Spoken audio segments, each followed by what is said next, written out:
Hi hello guys, இன்னைக்கு என்ன வீடியோவில் பேச போகிறோன்னா, அதாவது சோஷியல் மீடியாவில் கொஞ்சம் பாப்புலர் ஆகிட்டாலே, அதாவது யூடியூப்பில் கொஞ்சம் முகம் வெளியே தெரிய ஆரம்பிச்சிட்டாலே இஷ்டத்துக்கு பேசுவானுங்க, வாய்க்கு வந்ததெல்லாம் பேசுவானுங்க. இன்னமும் உலகமே தன்னோட காலு கீழே இருக்க மாதிரி இவனுங்க சொல்கிறது தான் நடக்கணுன்ற மாதிரி என்னென்னவோ பேசின்னு இருப்பாங்க. ஒரு தனிப்பட்ட மனுஷனை என்ன வேணா பேசி டேமேஜ் பண்ணுவானுங்க. அப்படிப்பட்ட 3 பேரை பற்றி தான் இந்த வீடியோவில் நான் பேச போகிறேன். வாங்க வீடியோக்குள்ளே போகலாம்.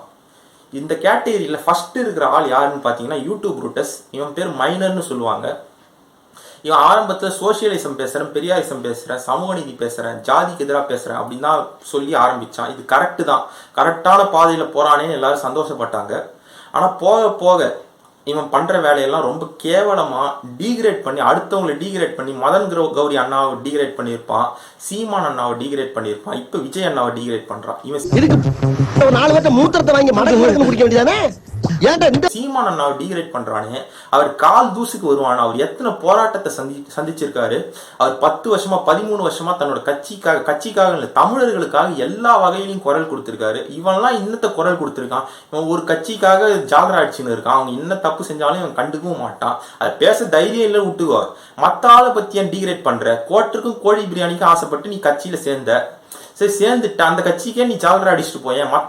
மற்ற ஆளுகளை பத்தி பேசு, உனக்கு கருத்து சுதந்திரம் இருக்கு, அது வேலிடான பாயிண்டா பேசு. சீமான் அண்ணாவை பத்தி அவர் ஐடியாலஜில எனக்கு சில மாற்றங்கள் இருக்குதான். அவர் திடீர்னு பிஜேபிக்கு ஆதரவா பேசுவாரு, திடீர்னு பெரியாரை எதிர்த்து பேசுவாரு. ஸோ இந்த மாதிரி விஷயம்லாம் எனக்கே பிடிக்காது. பட் ஆனால் அது டீசெண்டான முறையில் நம்ம பேசலாம், அதுக்கு நமக்கு உரிமை இருக்குது. ஆனால் இங்கே இன்டீசெண்டாக பேசின்னு இருக்கான். அவரை பற்றி தரக்குறைவாக தம்ப்நெயில் போடுறான். அவன் தம்ப்நெயிலை பார்த்தாலே வல்கராக இருக்கு. எனக்கு அந்த வீடியோவை பார்க்க பிடிக்காது. அந்த மாதிரி ரொம்ப கேவலமான மைண்ட் செட்டில் இருக்கான். நெக்ஸ்ட் விஜய் அண்ணா எப்போ கட்சி ஆரம்பித்தாரோ அப்பையிலேருந்தே அவரை பற்றி தரக்குறைவா இல்லை, அவரை பற்றி மட்டும் கொஞ்சம் டீசெண்டாக பேசுகிறான். ஏன்னா ரசிகர்கள் கமெண்ட் செக்ஷனில் கழுவி ஊற்றுவாங்கன்னு தெரியும்.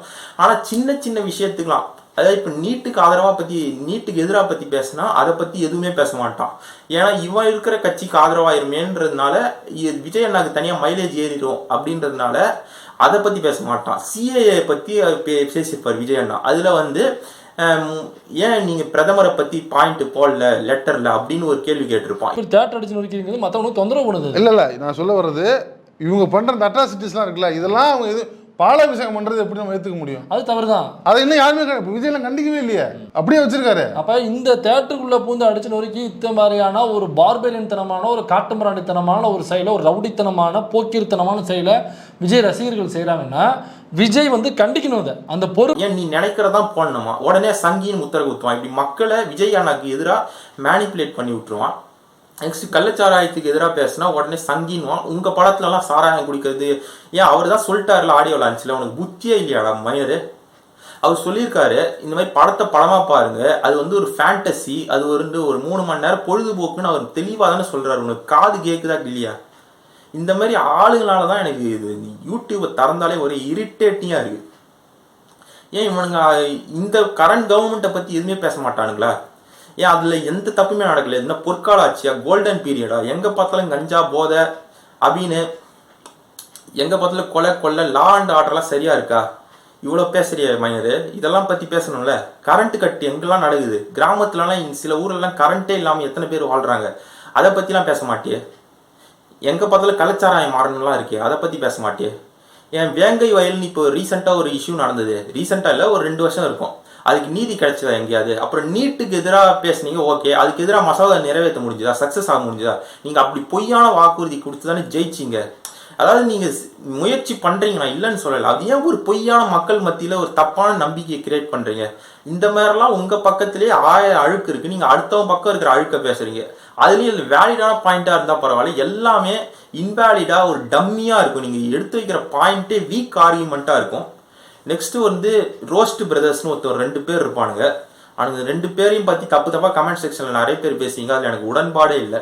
ஏன்னா அந்த கம்யூனிட்டிக்கு எதிராக பேசுகிற மாதிரி ஆயிரும். அந்த கம்யூனிட்டிக்கு ஆதரவாக இப்போ நிறைய சட்டங்கள்லாம் வந்துருச்சு. ஸோ அதை பற்றி பேசக்கூடாது. இவனுங்க பேசுகிற கருத்துக்கு எதிராக பேசணும். இவனுங்க என்ன பேசுவானுங்கன்னா, இவருக்கு கட்சி பேர் கூட சரியாக எழுத தெரியலன்னுவானுங்க.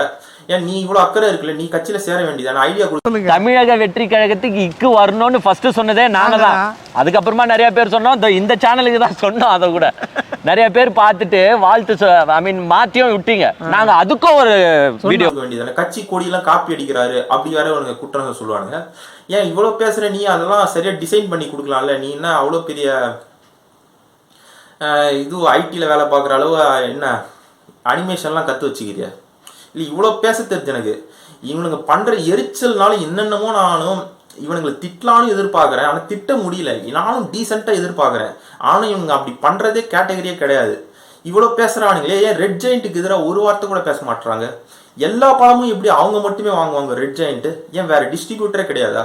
இவங்க மட்டுமே பிஸ்னஸ் பண்ணணுன்றதுக்காக எல்லாரையும் மிரட்டி வச்சிருக்காங்களே. நீங்கள் அதை பற்றி கொஞ்சம் கூட பேச மாட்டீங்களே. சினிமாவை பற்றி சினிமா புலி மாதிரி பேசுகிறீங்களே, இதை பற்றிலாம் பேசலாம்ல. இதை பற்றி பேசவே மாட்டாங்க அவனுங்க, ஒஸ்ட் ஃபெலோஸ். நெக்ஸ்ட் இன்னொருத்தவன் இருக்கான் ஜீவா சினிமாஸ், அவருக்கு கொஞ்சம் மரியாதை கொடுக்கலாம். ஏன்னா விஜய் அண்ணாவை பற்றி பேசினாலும் கொஞ்சம் மரியாதையோடு தான் பேசுவார்.